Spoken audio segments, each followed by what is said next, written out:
எங்கும் மனித உனை தேடி இரவும் பகலும் அலைகின்றார். எங்கும் மனிதர் உனை தேடி இரவும் பகலும் அலைகின்றார்.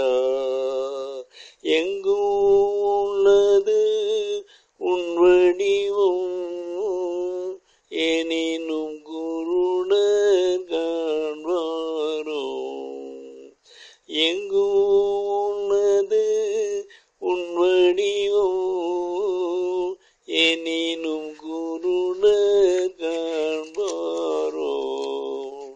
எங்கும் எழுவது உன் குரலா, எனினும் செவிடர் கேட்பாரோ. எங்கும் எழுவது உன் குரலா, எனினும் செவிடர் கேட்பாரோ. எங்கும் என்னும் எவ்வுயிரும் எல்லாமான ஜோதியனே. எங்கும் என்றும் எவ்வுயிரும் எல்லாமான ஜோதியனே.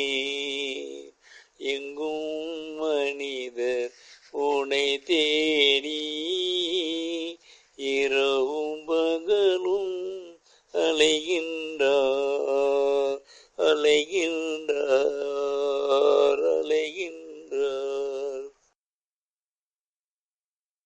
மேற்படி பாடல்களின் கருத்து. கீதையில் பரமாத்மா விளக்கம் கூறுகிறார். எனது பரம தத்துவத்தை உணராத அறிவிலிகால் பூதங்களுக்கெல்லாம் தலைவனான எல்லா உயிர்களிலும் நான் மனித தேகம் எடுத்து இருப்பதை கண்டும் சர்வசாதாரணமாய் கருதுகிறார்களே. என்னே தேகமை.